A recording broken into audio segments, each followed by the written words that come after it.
Dios pide el diezmo? ¿De dónde inició eso? Porque es un contrato entre Dios y el hombre. Pues vamos a ir al libro de Génesis, porque el diezmo viene como principio desde la misma creación. El Señor nos recuerda en el libro de Génesis capítulo 1 que Él es el máximo dueño de todas las cosas. No hay nada que no exista que no le pertenezca a ¿quién? A Dios. Eso hablando del universo. Ahora, de este planeta Tierra, ¿qué podemos decir? ¿Será que Dios es el dueño de todo? Vean, hermanos, ¿saben cuál es el problema por el cual nosotros hemos fallado en ese contrato con Dios? Que nos hemos olvidado que Él es el dueño de todo, aún de nuestra propia ¿qué? Vida. Por eso el hombre ha caído en maldición y en ruina. Y ahorita vamos a mirar cómo la palabra del Señor dice que por causa de la maldición del hombre, esta tierra va a ser destruida. Y la maldición empieza cuando el ser humano se olvida de que Dios es el dueño de ¿qué? De todo. Y vamos a mirarlo, eso es comprobándolo. Génesis capítulo 1, versículo 28 y 27. Dice, y creó Dios al hombre. A su imagen, a imagen de Dios lo creó, varón y ¿qué? Y hembra. ¿Quién creó al hombre?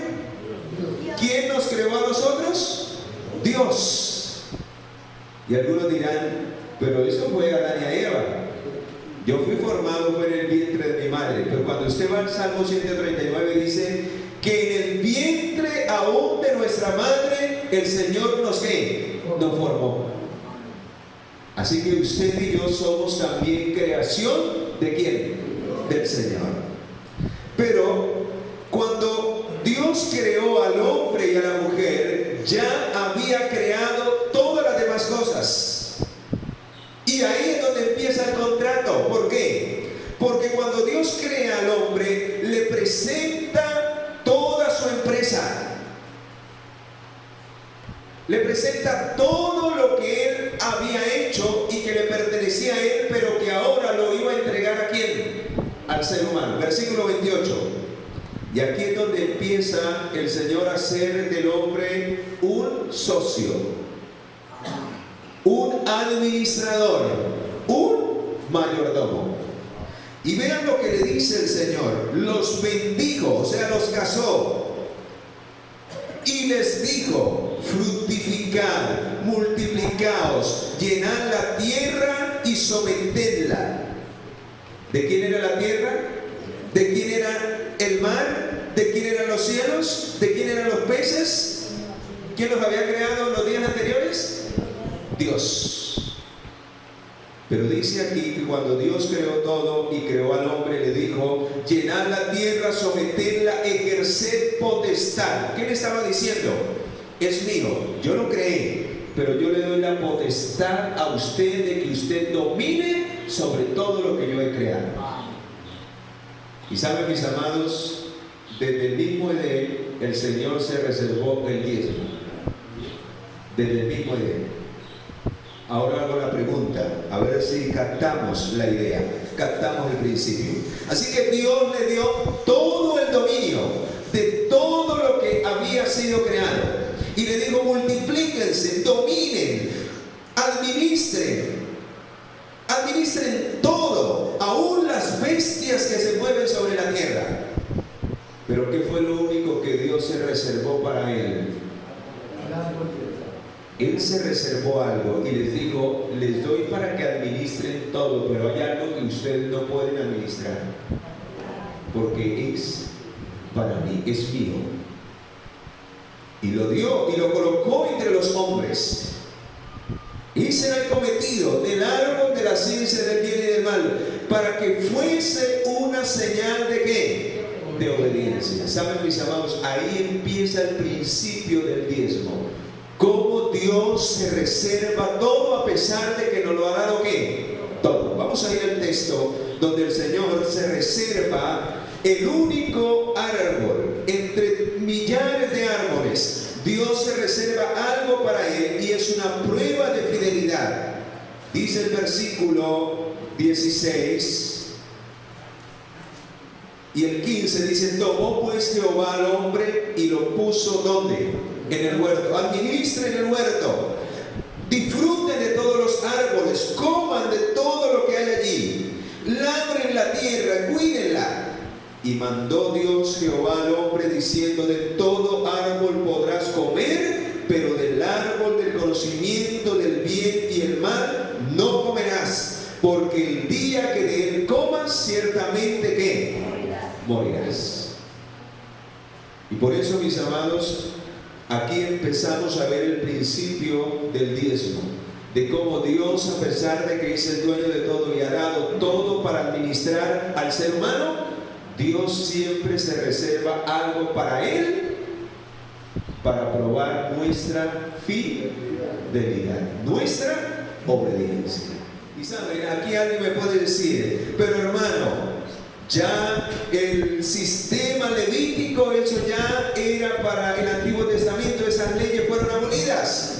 Pero es que el sistema del diezmo, en principio, no se da a través del sistema levítico. Aún mucho antes de que hubiera un levita, de que existieran los judíos, ya Dios en principio a Adán y Eva se había reservado una parte. Y también a través de los patriarcas se menciona que ellos ya habían establecido el diezmo, el sistema del diezmo, para poder sostener la obra de aquellos que se dedicaban 100% a servir ¿a quién? A servir al Señor. Vamos a mirar algunos textos de los que nos habla de que hubieron patriarcas en el pasado que dedicaron su vida al servicio de Dios. Uno de ellos fue el sacerdote Melquisedec. Por eso, ¿quién le dio los diezmos del botín? ¿Quién? Abraham le dio los diezmos del botín a el sacerdote Melquisedec. ¿Y quién era el sacerdote Melquisedec? Un hombre de Dios, un hombre consagrado, un hombre prototipo del verdadero sacerdocio que Jesús iba a realizar. Y por eso este hombre estaba dedicado a la obra de Dios, y dice la palabra que el sustento de aquellos que se dedican a la predicación del Evangelio, en el caso de los sacerdotes, en el caso de los levitas, más adelante en el caso de los pastores, el sustento lo paga Dios. Porque ¿a quiénes le sirven ellos? ¿A quiénes? ¿A la iglesia? ¿A los miembros o a quién? A Dios. Por eso usted cuando usted devuelva el diezmo, no vuelva a decir como algunos hermanos dicen: eso es para pagarle a los pastores, yo le pago a los pastores. Usted no le paga a nadie, usted le devuelve a Dios lo que le pertenece. El que le paga a los pastores y a los que sirven en la obra del Evangelio, ¿quién? Es Dios. Porque ni siquiera ellos pueden usar eso. Hay una junta administrativa en cada distrito, en cada asociación, en cada unión, en cada división. Y por eso somos un pueblo organizado, somos el pueblo de Dios. Amén. Porque aquí, con la ayuda del Señor, aunque hay ciertas cosas que muchas veces no funcionan como Dios quisiera que funcionaran, aquí tratamos cada día de hacer la voluntad de Dios y de que el dinero no se despilfarre, sino que se utilice para el sostenimiento del ministerio evangélico, o sea, para la predicación de la palabra de Dios. Pero es el 10% lo que Dios mandó que se debía de dar. Entonces, cuando Dios hace ese contrato con el ser humano, después de que el ser humano le reconoce como creador, como el dueño del universo, como el redentor, como el dueño de nuestra vida, entonces el Señor le dice a usted: yo lo entregué todo. Aún cuando usted estaba perdido, yo entregué mi vida para rescatarlo y para devolverle todas las bendiciones. Pero yo necesito hacer un contrato contigo. Y ese contrato es el diezmo y las ofrendas. De todo lo que yo te doy, solamente me reservo, como lo hizo allá en Edén, solo me reservo una cosa: el 10%. Y por eso se llama diezmo. Diezmo viene del 10% que yo tomo lo que yo he recibido Y antes de distribuir, de que para la luz, de que para el gas, de que para el arriendo, yo primero saco lo que le pertenece a quién, lo que le pertenece a Dios, ¿sí? O sea que antes de distribuir y de gastar, y alguien decía, pero no, es que hermano, yo por eso no diezmo porque a mí no me alcanza el diezmo. Y yo le dije, hermano, la clave para que le alcance el diezmo es que lo saque en primer ¿qué? Lugar, porque si usted empieza a pagar todo y cuando menos se da cuenta no tiene. Por eso es que hay maldición en nuestra economía, porque no somos fieles ni tampoco somos ¿qué? Agradecidos, porque la ofrenda es el acto de agradecerle a Dios por las ricas bendiciones que Él que Él me ha dado. Y también es una manera en que yo expreso mi fidelidad a Él, porque si yo reconozco su bendición, pues entonces doy con alegría y con gozo. No va a ser una tortura para mí.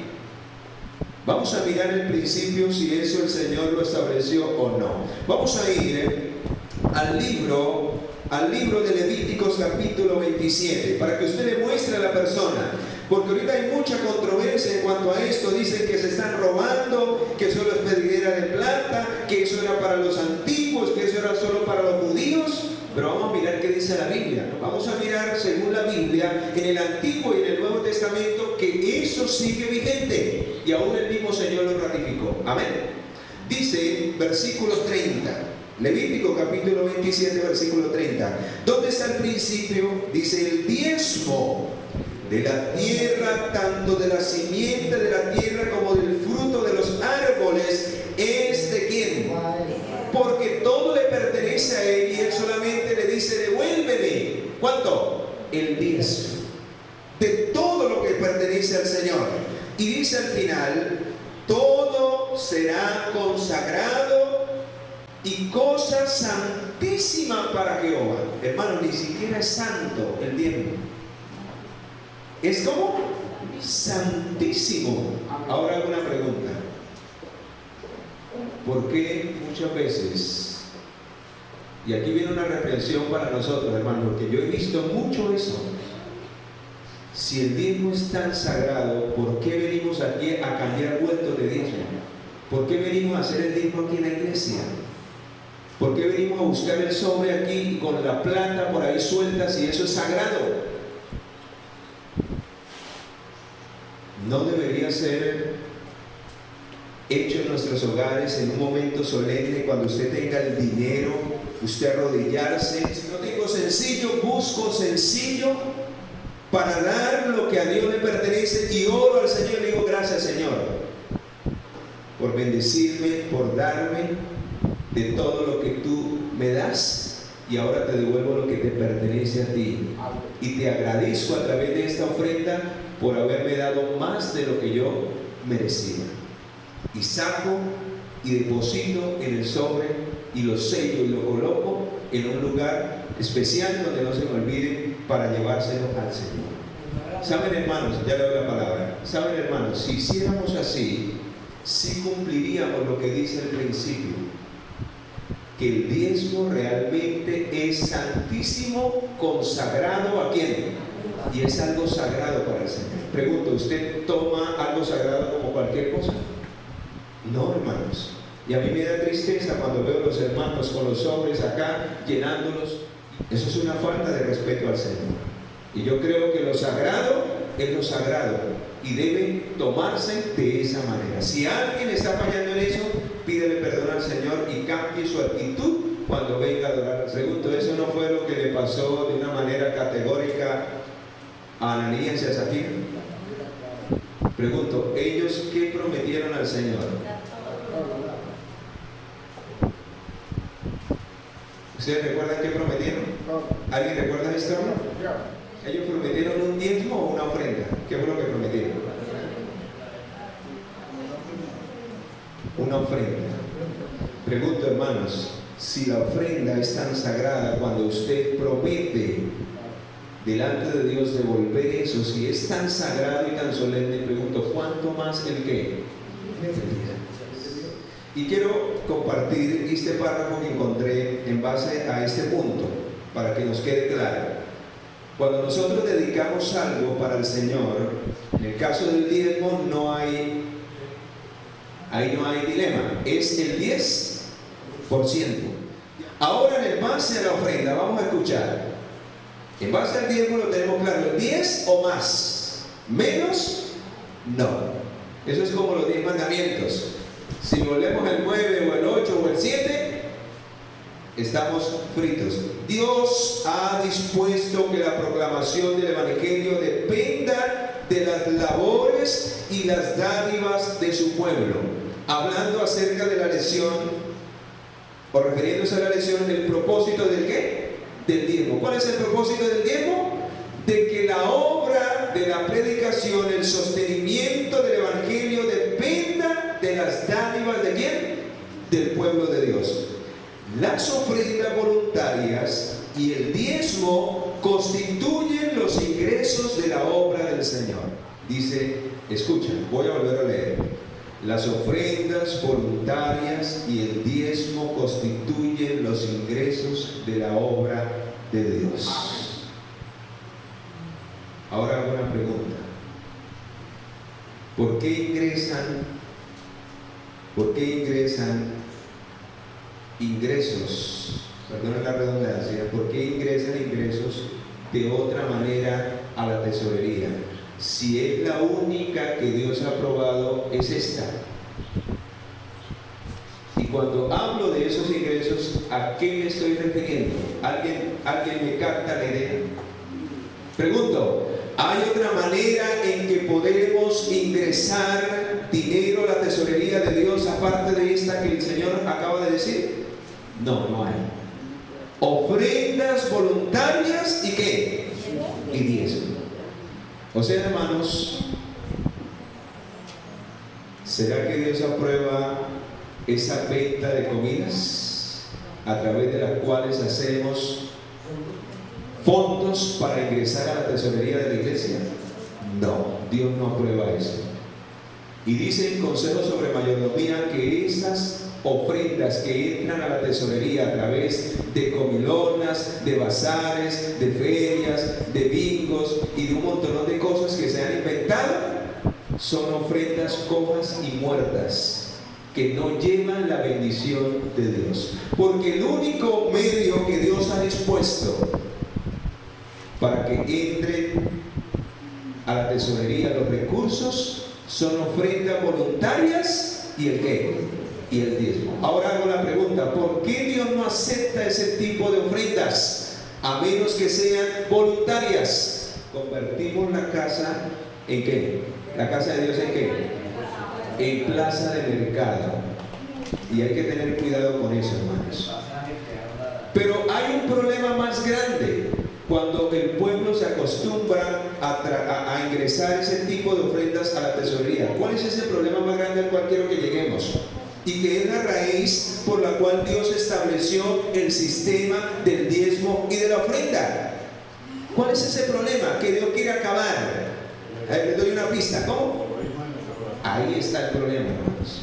¿Saben por qué Dios no permite ese tipo de ofrendas que entren a la tesorería? ¿Saben por qué?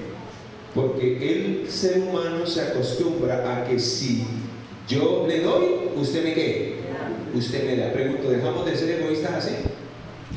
No, hermanos. La palabra del Señor dice que las ofrendas deben ser de un corazón voluntario y agradecido.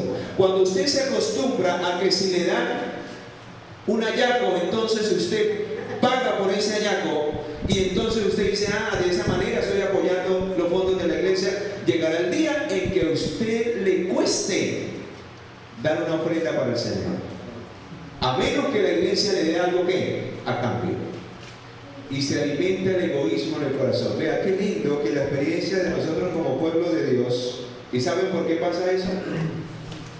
Porque precisamente el corazón de los miembros de la iglesia se ha vuelto tan egoísta y tan tacaño con Dios, y no somos agradecidos, que por eso es que escasean los fondos en la iglesia. Porque no ofrendamos, lo que decía el hermano, nuestras ofrendas son tan corticas que esperamos el bazar, que esperamos la venta, para entonces ahí sí, a lo que nos den comida, entonces ahí sí aportamos. Pero si diéramos voluntariamente, nos tocaría, como en el tiempo de Moisés, decirle al pueblo: no más, no traigan más, ya no es necesario, ya los fondos, cada uno de los departamentos tiene abundantes fondos, que no es necesario que traigan más ofrendas. Qué lindo que así fuera. Pero tristemente, como robamos a Dios a través de los diezmos y las ofrendas, es que muchas veces se tienen que utilizar esos métodos del mundo, porque esos son métodos del mundo. Cuando Dios pide que esa ofrenda salga ¿de dónde? De un corazón agradecido, porque esos recursos nunca van a entrar voluntariamente si no entendemos por qué Dios los pide. ¿Sí? ¿Cuál es el fin de ello? Tenemos que entender eso, hermano. Muchas veces hay cosas que no hacemos o se convierten en una carga porque no hemos entendido el propósito de ellas. ¿Saben? Eso sucedía en el tiempo del Señor Jesús. Los judíos habían establecido el sistema del diezmo, el sistema del sábado, y lo habían vuelto una ¿qué? Una carga. Por eso Jesús nunca tocó un tema en sí directamente del diezmo, porque ellos lo hacían, pero no habían entendido el verdadero ¿qué? Propósito. Lo habían llevado antes a un extremo. ¿Saben? Ellos cogían las semillas, el eneldo, la menta, el comino, y de cada 10 pepitas sacaban una. Eran tan meticulosos que no había ningún problema. Pero ¿saben cuál era el problema? Que se olvidaban de ¿qué? De la misericordia y del amor. Y le exigían a la gente y le colocaban cargas más de lo que ellos podían ¿qué? Soportar.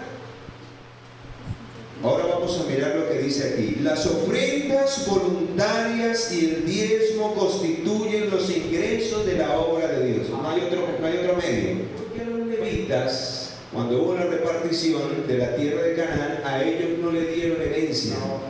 ¿Quién era la herencia? Vamos a ir al libro, vamos a ir a la palabra de Dios. Bueno, vamos a investigar por qué Dios le dio a los levitas el diezmo. ¿Por qué? Vamos a mirar la razón por la cual ellos recibieron el diezmo de todas las cosas. Vamos a ir a Números capítulo 18. Números capítulo 18. Vea lo que dice allí el versículo 20 y 21. ¿Por qué los levitas reciben el diezmo? ¿De quién? ¿De quién recibían el diezmo? Los levitas. De Dios. Recuerden que era Dios quien les pagaba. El pueblo le devolvía a Dios y Dios se lo daba a quién. Vamos a mirar si así lo dice. Aquí es con la Biblia, no es lo que nosotros pensemos. Jehová dijo a Aarón, versículo 20: de la tierra de ellos no tendrás heredad. ¿Y quién era Aarón? ¿Pero de qué tribu? Era un levita. Entonces le dijo a él, que era el líder de los levitas, ¿qué le dijo? De la tierra de ellos no tendrás heredad, ni entre ellos tendrás parte. ¿Quién era la heredad y quién era la parte? ¿Quién era el que les pagaba? ¿Quién era el que los sustentaba? ¿Quién? Vamos a leerlo. Dice: yo soy tu parte y tu heredad en medio de los hijos de quién. O sea que cuando el pueblo robaba el diezmo, no estaba robando a los levitas ni a los pastores en este tiempo. Cuando retenemos el diezmo y no devolvemos a Dios lo que le pertenece, estamos robando ¿a quién? A Dios, porque es el pacto o el contrato que hemos hecho de fidelidad al entregarle nuestra vida al Señor. Ahora vean lo que dice el 21.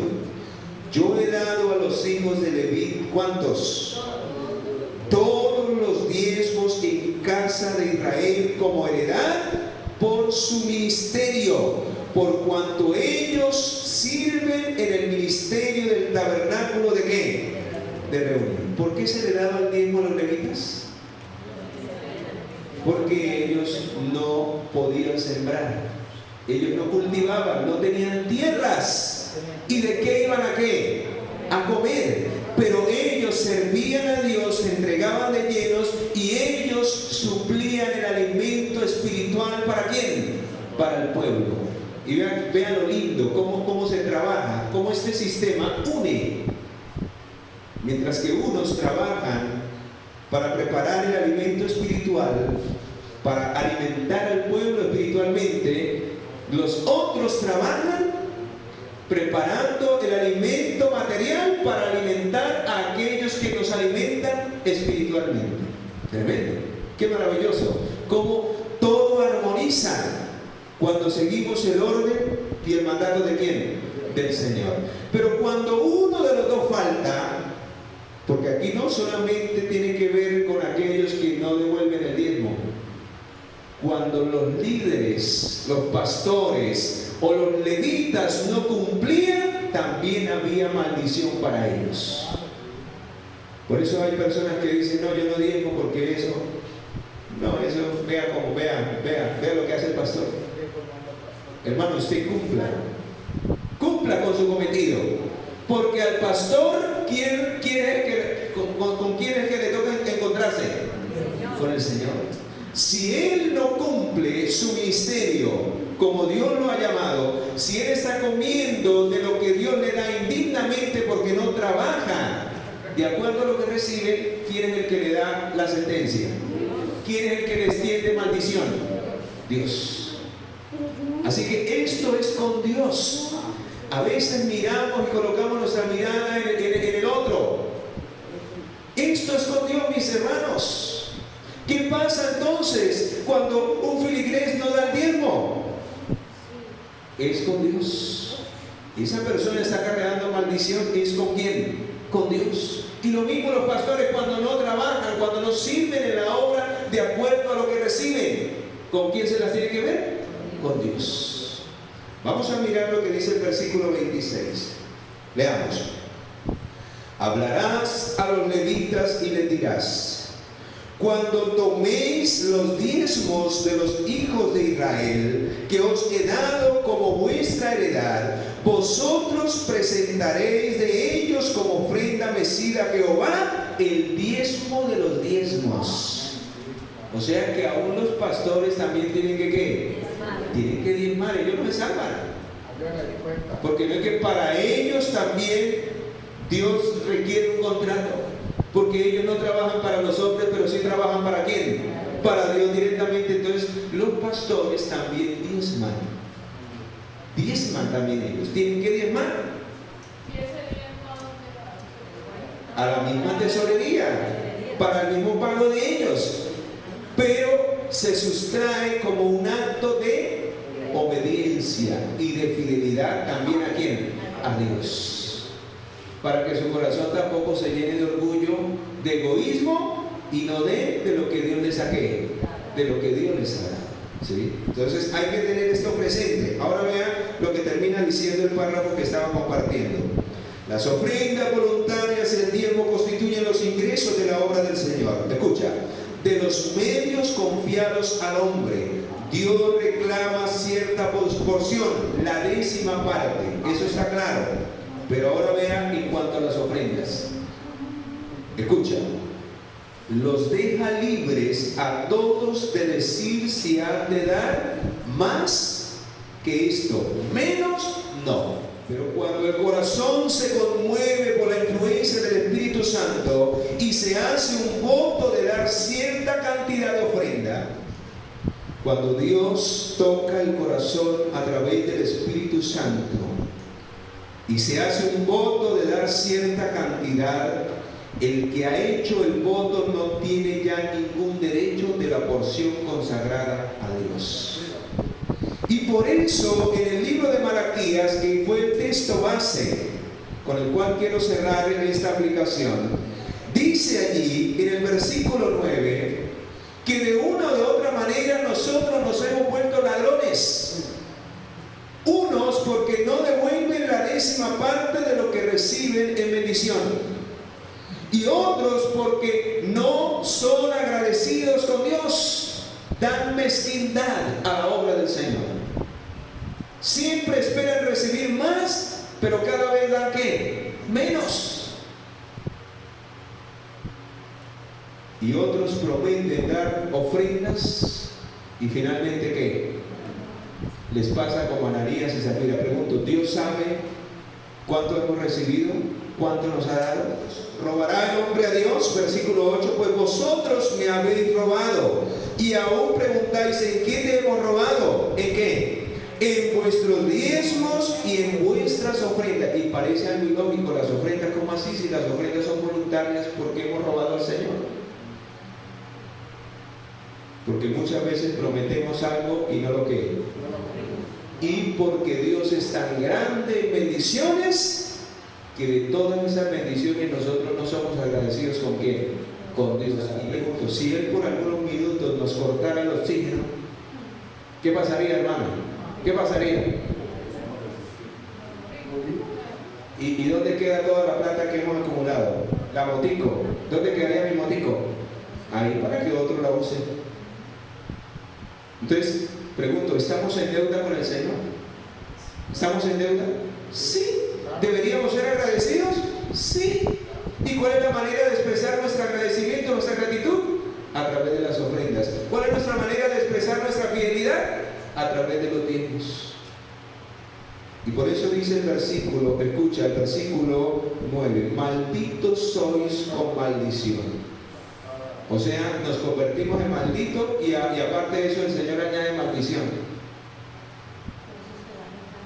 Una doble maldición, en otras palabras. Porque somos malditos, porque robamos a Dios, porque somos ladrones, y aparte de eso Dios no nos bendice. O sea, no hay bendición, sino que viene ¿qué? Maldición, lo que le diga el hermano, el devorador viene y ¿qué? Y acaba con todo.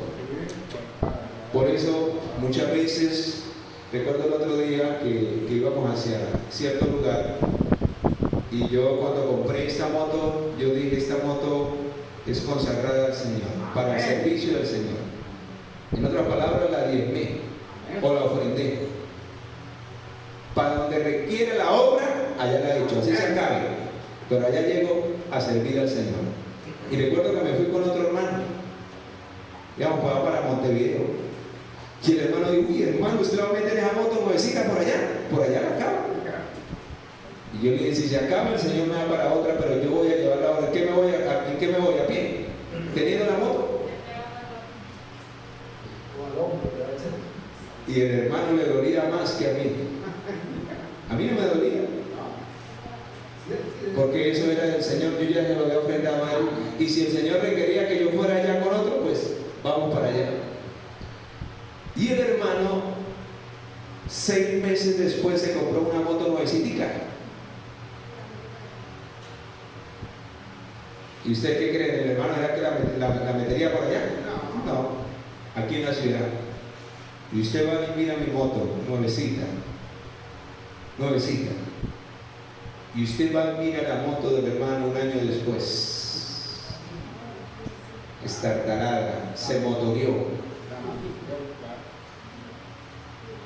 Pregunto, ¿dónde hay bendición? Cuando nosotros prometemos algo y lo consagramos y lo damos a Dios ¿de qué? De corazón. Ahí está la bendición. Por eso dice el texto, traed los diezmos ¿a dónde? Al alfolí. Ya no hay graneros, porque ya no hay que traer la semilla, ahora hay que traer ¿a qué? Por eso se le llama al sobre el alfolí, porque aquí es donde se deposita ya los granos, sino ahora el qué. ¿En qué se maneja la economía ahora? Con billeticos, monedas. Por eso ahora esto se le ha llamado alfolí. Pero los alfolí del tiempo de los levitas eran esos lugares donde se almacenaban los alimentos que eran sustento para los que servían al ministerio de la obra de Dios. Traed pues los diezmos al alfolí y haya alimento en mi casa. No olviden ese pasaje, no en la casa suya, en la casa de Dios. Cuando no se traen los diezmos y las ofrendas, por eso no hay alimento en la casa de Dios. Por eso escasea la obra. Porque ¿cómo se le paga a aquellos que han de traer el alimento ¿qué? Espiritual? Y también es una responsabilidad para aquellos que reciben el diezmo en la tesorería. Porque ellos deben proveer alimento para la casa de ¿quién? Para la casa de de Dios. O sea, si los pastores no proveen alimento a su tiempo, no enseñan la verdad como deben enseñarla, son ladrones delante del Señor. Porque la palabra dice que cuando el alfolí se llena del diezmo y de la ofrenda, ¿qué deben de hacer aquellos a los cuales el Señor les paga con ese diezmo? ¿Qué deben de hacer? ¿Qué dice el texto? Que provean alimento para la casa. ¿Y de cuál alimento está hablando? Del alimento espiritual. Buen alimento, que la iglesia esté nutrida, que los hermanos estén fortalecidos con el trabajo del ministerio pastoral. Así que, hermanos, tengamos mucho cuidado. Y por eso debemos orar por nuestros líderes, para que no caigan en los lazos de Satanás y estén actuando indignamente con lo que Dios les concede, para que sirvan de todo corazón y provean alimento para la casa de ¿quién? Para la casa del Señor. Y cuando hacemos eso, entonces el Señor dice que abre la ventana. Ahora sí es para nosotros, los que hemos devuelto. Entonces el Señor abre ¿qué? La ventana de los cielos y vienen bendiciones. ¿Hasta qué? Hasta que sobreabunde. ¿Cuántos quieren recibir esas bendiciones? Vamos a orar y vamos a pedirle al Señor que nos ayude a ser fieles y obedientes y agradecidos con el Señor. Oremos. Te damos gracias, Padre, por esta lección, porque a través de ella comprendemos que el diezmo no es para que nadie se enriquezca, que el diezmo no se debe de utilizar de una manera desprovista o de una manera descuidada. Tanto el que lo da lo debe de hacer con un corazón consagrado, con un corazón solemne y con un corazón agradecido, porque ama a Dios. Y tanto el que lo administra, que es la tesorería de la iglesia, debe de hacerlo con sabiduría, o de lo contrario también Dios pedirá cuentas. Por eso, Señor, ayúdanos a cumplir con nuestra parte. Y oramos por aquellos a quienes Dios ha dejado para administrar, que son los levitas de los últimos días, el ministerio pastoral, para que ellos sepan administrar estos recursos sabiamente con el poder del Espíritu Santo, y tu obra pueda terminar pronto en esta tierra. Haya alimento para la casa, y también hayan bendiciones para aquellos que dan ofrendas voluntarias y devuelven al Señor lo que a Él le pertenece. Bendice tu pueblo en esta hora, para que vivamos esa experiencia y podamos recibir grandes bendiciones del cielo. En el nombre poderoso de Jesús, nuestro Señor y Salvador, te lo suplicamos. Amén. Amén.